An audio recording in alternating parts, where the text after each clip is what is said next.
And I was 22, 23, and I was making for myself well over £1,000 a week, which isn't bad, especially 10 years ago. Remember, £1,000 a week was a lot of money. It was a lot of money, and that was my first taste of ever actually having money. And when I mean having money, it means, which is crazy because my threshold on having money is very low because I've been very broke. Having money at 23 meant to me that when I went to the supermarket, I could get anything I liked.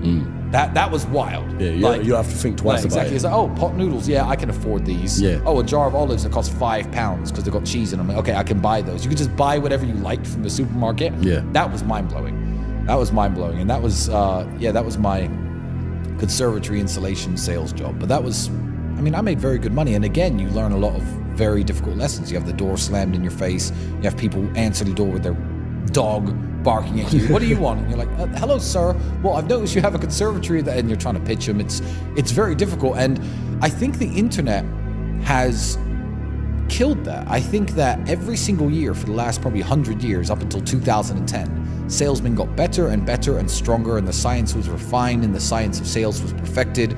And I think now it's gotten worse. I feel like the younger generation aren't built to walk around in the rain and knock on doors and try to hustle money out of selling conservatory installation or windows.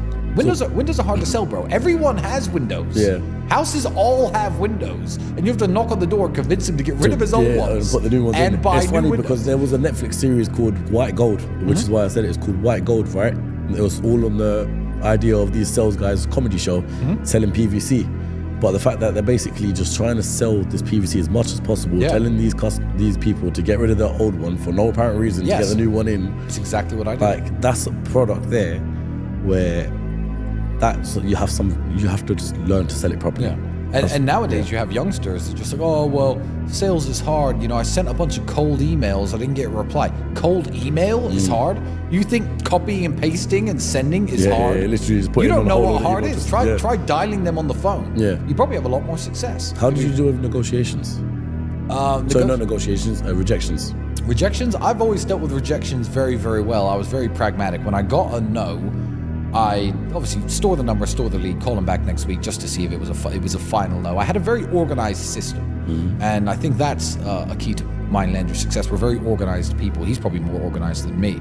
He calls me disorganized, even though I'm 10 times more organized than the normal person because he's slightly more organized. Yeah. So quite annoying. But I was extremely organized. I was extremely polite. I was very polite with rejections. And I've been polite with rejections in every single way my entire life, which is the best way to be. Woman rejects you, be polite. Sales customer rejects you, be polite. Be polite always. Manners gets you, very, very far.